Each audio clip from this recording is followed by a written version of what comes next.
Hey, sports fans, it's Larry Eder. RunBlogRun, socialing the distance. I try to say something wrong every time, but it's socialing the distance.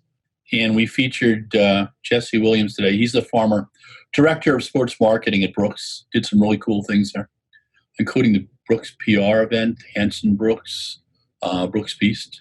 Good guy. Now he's the founder of Sound Running, and he's in his second year of putting on pop-up track meets, elite track meets. I would call them bespoke meets because, doing that European crap, and very personalized. But this year, because of the pandemic, you have a few events. You bring in a modest field, 30 or 40 athletes. You've got to test them twice, keep stuff isolated.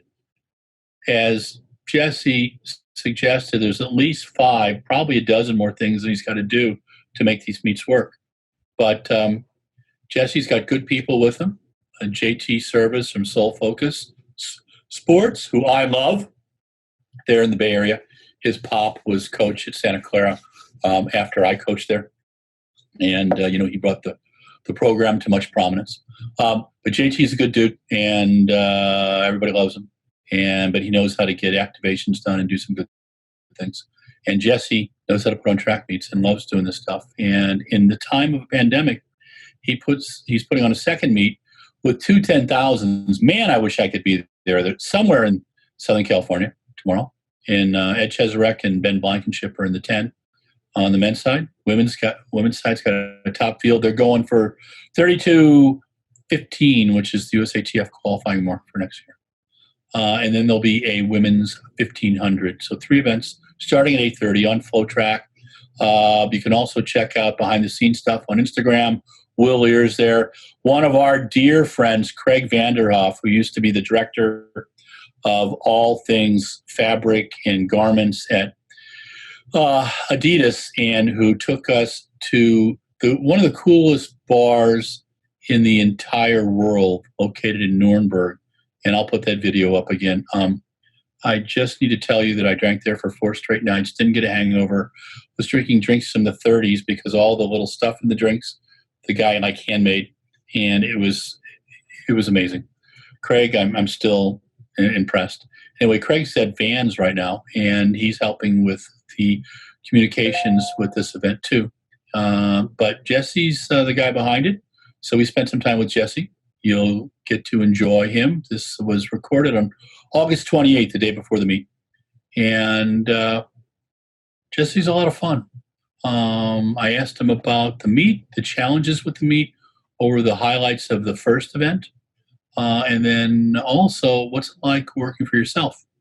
For the last 36 out of the last 40 years, I've done that. I had a business partner for 11 years, and they didn't kill me. And we worked together, and it was a learning experience on both sides. But I do like being by myself and working with my son and my brother and Mikey and, a few of our other partners in crime. But it's a gene pool thing to be able to work, I think, for a small business and work on your own and juggle how do you pay the bills and all that kind of stuff. Anyway, Jesse is doing that. And he's doing it in an absolute shit time. I've had 4 or 5 different businesses, and I launched every one of them during a recession or a financial down cycle. What I found was that sweat equity wins, and that sponsors and advertisers go, hey, look, this guy's crazy enough to do it now. He's got a good shot of making it. Let's get involved. What's the upside? What's the downside? So, but it's a little different now in the world of marketing and advertising. I still think that there's a need for small, thoughtful events. And for running to prosper, the brands that are doing really well right now, guys who are really getting the word out on Hoka, Brooks, they started with very small events and built them up nicely. And they go out to stores, they get their hands dirty. This all started back with Jeff Johnson and Jeff Hollister at Nike when it was Blue Ribbon Sports. They were selling shoes out of the back of trucks, and Jeff Johnson was putting Nike and Blue Ribbon Sports shoes in embalming fluid boxes. He's living above a mortuary or a mortuary office. And so, there's nothing new. Adidas did this stuff, Puma did this stuff. But when brands get big, a lot of them get lazy. And some of the mid-sized brands are just, I can't even believe they survive. There's 48 brands out there right now, and about 15 are doing pretty decently. And some of the small ones are really doing well, considering how tough it is. But niches like what Jesse's doing with putting on bespoke track meets in the time of a pandemic means this guy can do just about anything. And I'm really proud to see what he's doing. The quality of the athletes and the quality of the coaches, the elite community trust him, and they're getting involved in his meets. And the truth is, we need about 15 meets in the U.S. We need a little series in almost each region. Skip Stoley talked about this 25 years ago, and other guys have talked about it too. It's about getting some money, If I can find that Silicon Valley company who says, okay, man, I got 5 to 7 million a year and we're going to really make it rock and roll, we can put things together. It's not a lot of money.